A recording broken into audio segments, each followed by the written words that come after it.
श्रोताओं एवं पाठकों को मेरा एम मीना का सादर नमस्कार।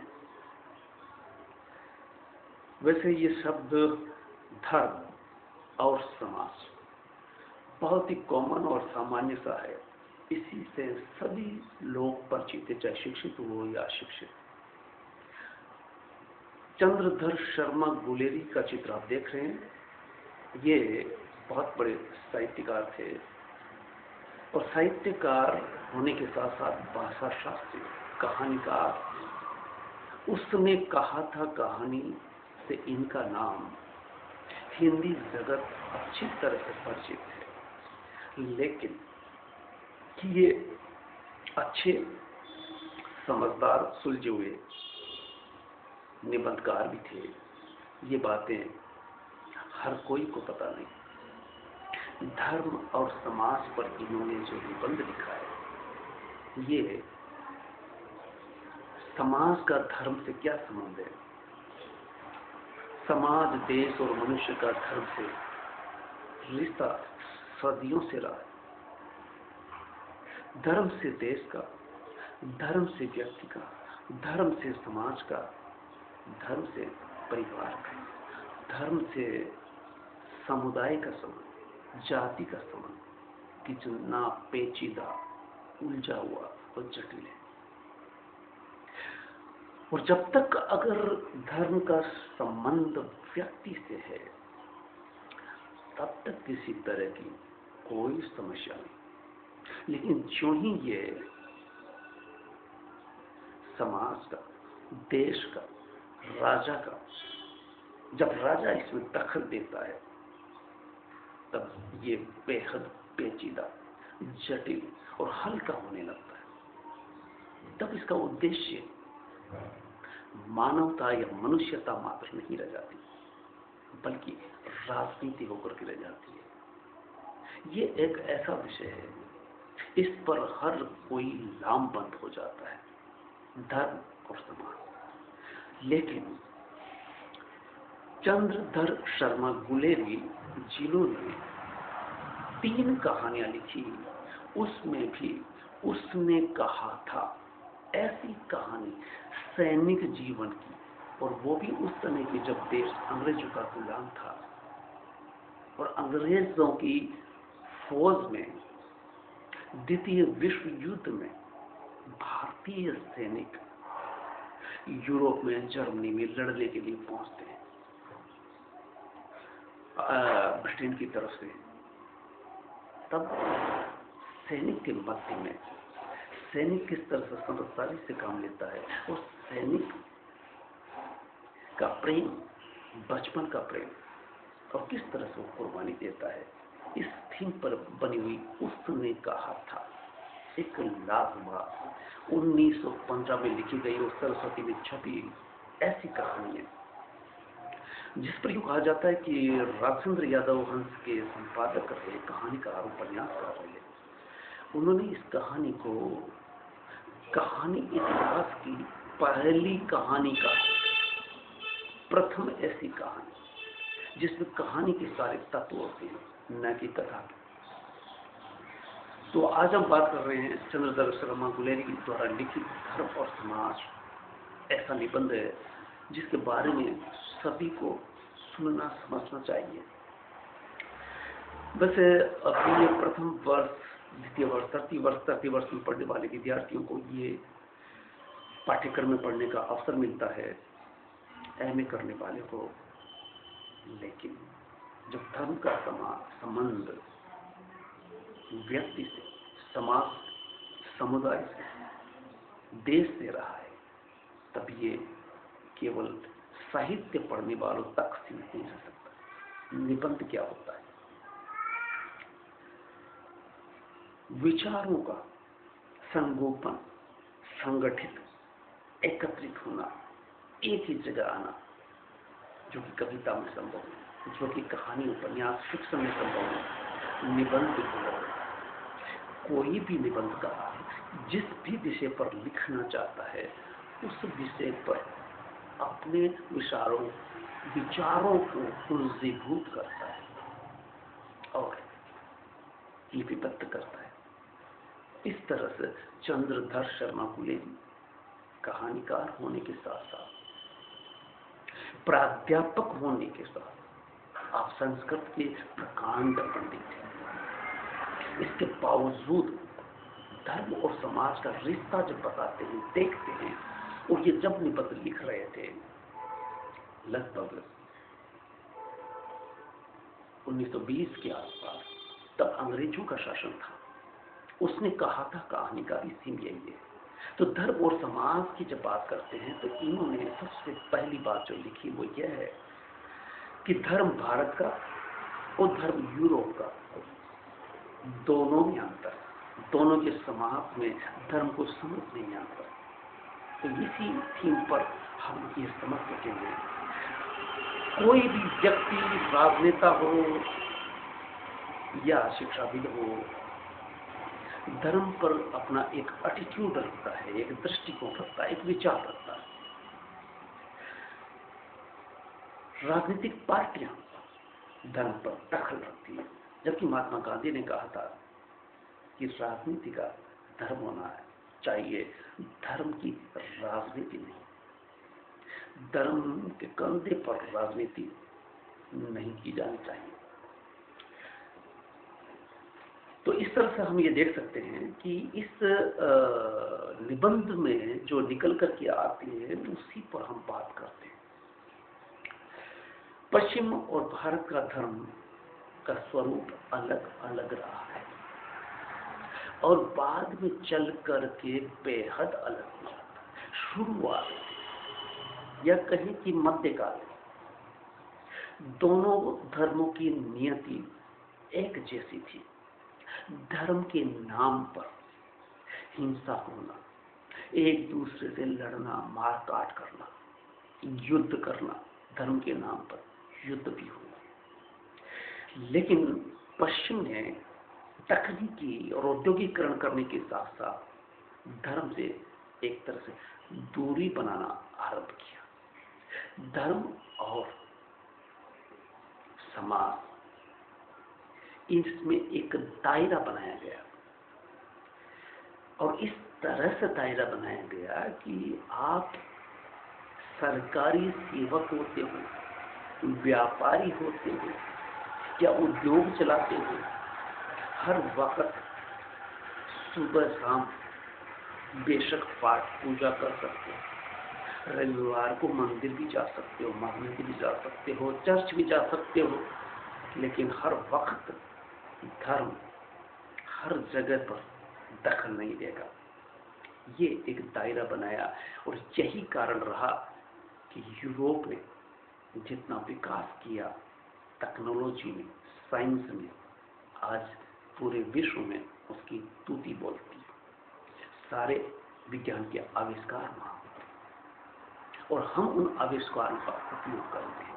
तो पूर्व और पश्चिम के धर्म की अवधारणा में तथ्यात्मक अंतर रहा। धर्म का कर्मकांड ने मनुष्यता का हित नहीं किया। धर्म के नाम पर जितने कर्मकांड पाखंड किए जाते हैं, और ये आज की बात नहीं है, बुद्ध से लेकर के कबीर, नाथपंथियों तक, और कबीर ने बेलाग कर्मकांड और पाखंड का, अंधविश्वास का खंडन किया है।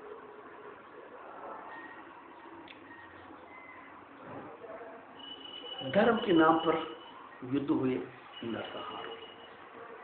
वो धर्म जो अगर व्यक्तिगत होता है तो आत्मिक विकास करता है, आध्यात्मिक विकास करता है, लेकिन वही धर्म जब समुदाय राजनीति में प्रवेश कर जाता है तो इसका दुरुपयोग होता है। और दुरुपयोग किस हद तक होता है कि धर्म के नाम पर मारकाट होती है और इतिहास भरा पड़ा है। जैसे पश्चिम में नरसंहार कम नहीं हुए। जो आज पश्चिम का धर्म जब देखते हैं, धर्म का समाज से संबंध देखते हैं, तो पश्चिम ने एक दायरा धर्म का जो निर्धारित किया उससे वो विकास करता है, लेकिन ऐसा कुछ भारत में नहीं हो सका। इसका कारण क्या था? ये धर्म और समाज में चंद्रधर शर्मा गुलेरी पूरी व्याख्या करते हैं और बहुत गंभीरता से विचार करते हैं। लेकिन पश्चिम में बेशक नरसंहार हुए धर्म के नाम पर, लेकिन उसने बहुत जल्दी ही इस नरसंहार से धर्म के नाम पर होने वाले पर मुक्ति पा ली। कैसे मुक्ति पा लेता है? भारत में धर्म का व्यापक रूप रहा है, इसको कई तरह से समझा और समझाया गया है। बुद्ध से पहले और बुद्ध के दौरान बाद तक जितना विचार विमर्श हुआ है, 6 दर्शन बने, आस्तिक और नास्तिक धर्म बने, हिंदू धर्म, सिख धर्म, लेकिन इससे भी पहले जैन धर्म, बुद्ध धर्म। महावीर स्वामी और बुद्ध ने एक चुनौती दी और धर्म में जो व्याघात हुए, कुरीतियां, रूढ़ियां आई, उसके बरअक्स महावीर स्वामी और बुद्ध ने एक चुनौती दी। इस तरह से धर्म जब व्यक्तिगत रहता है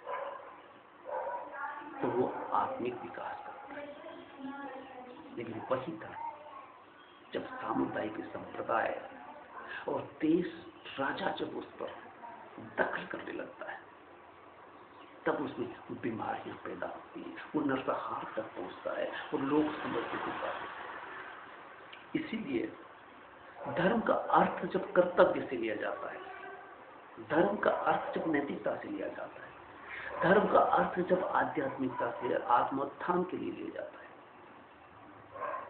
तब मनुष्यता के दर्शन होते हैं, संतत्व के दर्शन होते हैं, ऋषि मुनि के दर्शन होते हैं। लेकिन जब उसमें राजनीति प्रवेश करती है, तब धर्म नहीं रह जाता, तब वो संप्रदाय में तब्दील होता है। तो धर्म को आचरण और कर्तव्य से जोड़ते हैं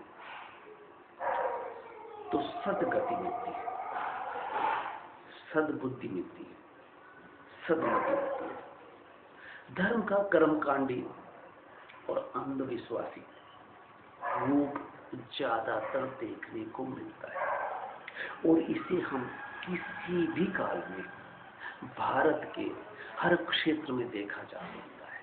इस अर्थ में पूर्व का धर्म और पश्चिम के धर्म में बहुत अंतर है, रात दिन का अंतर। पश्चिम की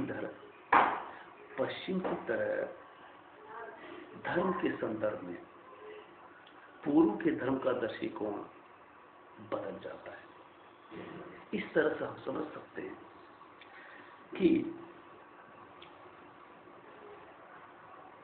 समाज के लिए धर्म की आवश्यकता है, इस पर विचार किया जाना चाहिए। और धर्म और समाज पर जब चंद्रधर शर्मा गुलेरी कलम चलाते हैं तो सबसे पहला सवाल ये रखते हैं, पाठक को एक तरह से झिझोड़ करके रख देते हैं।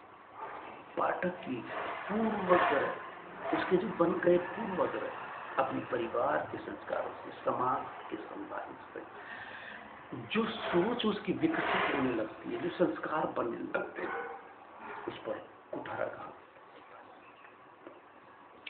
संस्कृत के प्रकांड पंडित चंद्रधर शर्मा गुलेरी जब लिखते हैं और जब इस निबंध को पढ़ा जाता है तो मानना पड़ता है कि पंडित या शर्मा होने का मतलब यह नहीं होता है कि वो कर्मकांडी हो, पाठ पूजा करने वाला हो, पुजारी ही हो। और संस्कृत का ज्ञाता होने का मतलब भी ये निकल करके नहीं आता कि वो अंध आस्था को बढ़ावा देगा। ये उदाहरण है चंद्रधर शर्मा गुलेरी का, जो एक तरफ महानतम कहानी लिखते हैं तो एक दूसरी तरफ धर्म और समाज जैसा निबंध लिखते हैं, जबकि वो संस्कृत के प्राध्यापक अजमेर में पढ़ाते हैं और सीधे जब बनारस में आपका चयन हुआ तो बनारस में भी प्राध्यापन किया।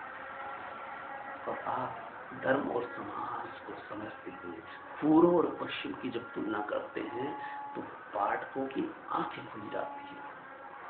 ये निबंध हर व्यक्ति, हर पढ़े लिखे हर साक्षर व्यक्ति को सुनना चाहिए, समझना चाहिए। ये हमारी आंखें और कान खोल सकता है, दिमाग में लगे जालों को पोंछ देता है, हटा देता है। दिमाग में लगी दीमक को धूप दिखा करके जिस तरह से हम दीमक से मुक्त करते हैं, उसी तरह से आपके दिमाग में लगे जाले इस निबंध को पढ़ने के बाद, चंद्रधर शर्मा गुलेरी का धर्म और समाज को पढ़ने के बाद आप सहज ही अंदाजा लगा सकते हैं। प्राचीन और अर्वाचीन धर्म, पूर्व और पश्चिम का धर्म। तो धर्म के नाम पर अगर हम देखें तो कुछ व्यक्तित्व संत ऐसे हुए जिन्होंने प्राचीन काल में शुरुआत में ही ऋषि मुनियों ने बहुत गहराई से अध्ययन किया, जीवन में अपनाया।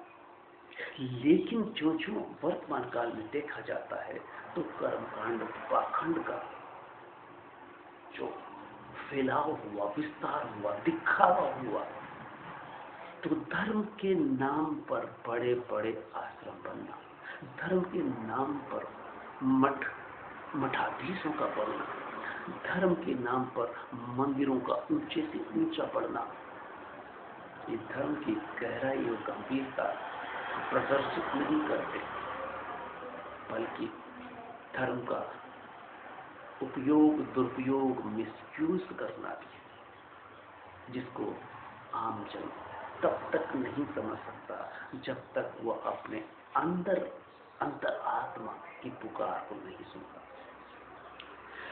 क्या कारण था कि पश्चिम धर्म की सीमा बांधता है, और क्या कारण रहे कि भारत जैसा प्राचीन देश जहाँ धर्म का व्यापक रूप रहा है, धर्म को स्वच्छंद छोड़ देता है, वो कहीं भी कभी भी कैसे भी विचरण करे, वो राजनीति तक पर प्रवेश कर जाए और धर्म के नाम पर समाज को विघटित करने की, अवमूल्यित करने का उपक्रम होता रहे, कोई फर्क नहीं पड़ता। जबकि धर्म कर्तव्य का नाम, धर्म व्यक्तिगत होता है।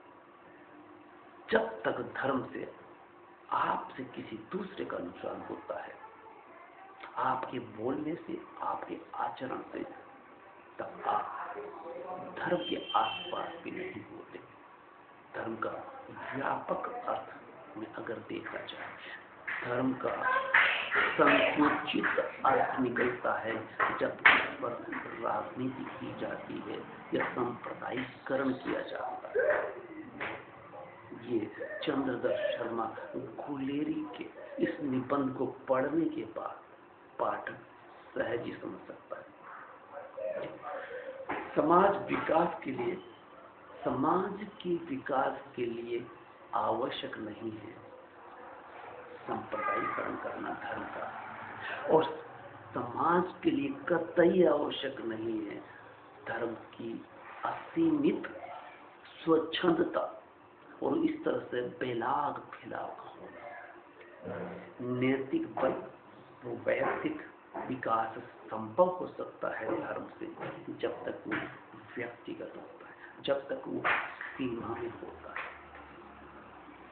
तो धर्म को समझने के लिए चंद्रधर शर्मा गुलेरी कई तरह के उदाहरण देते हैं। मुस्लिमों ने ईसाई के साथ जो कुछ किया, नरसंहार किया, और ईसाइयों ने भी ईसाइयों के साथ कैथोलिक धर्म और प्रोटेस्टेंट धर्म के नाम पर सिर्फ दूसरे धर्म वालों पर ही आक्रमण नहीं होता, बल्कि एक धर्म के कहलाने वाले भी आपस में लड़ते हैं। जातियों में बटा हुआ यह देश, ईसाई जो विश्व का सबसे बड़ा धर्म कहलाता है, वो भी कैथोलिक और प्रोटेस्टेंट में बदल करके एक दूसरे के खिलाफ खड़ा हो जाता है। तो हिंदुस्तान में क्या होगा जब यहाँ हिंदू कहा जाता है तो उसमें हजारों जातियां होती है जो एक दूसरे के खिलाफ खड़ी हो जाती धर्म के नाम पर राजनीति करने पर वो जरूर एक दिखाई देती है, लेकिन तब सांप्रदायिकरण इस तरह होता है कि दूसरे धर्म के खिलाफ से खड़ा कर देता है। तो ईसाई और कैथोलिक प्रोटेस्टेंट धर्म दोनों एक ही धर्म में होते हुए भी दो धर्म कैसे अतिवादी और उदारवादी के रूप में सामने आ रहा है, यही मुस्लिम धर्म के साथ होता है। धर्म व्यक्तिगत हो तब तक उसका रूप अलग होता है। सत्ता समाज में हस्तक्षेप करने लगे धर्म के नाम पर।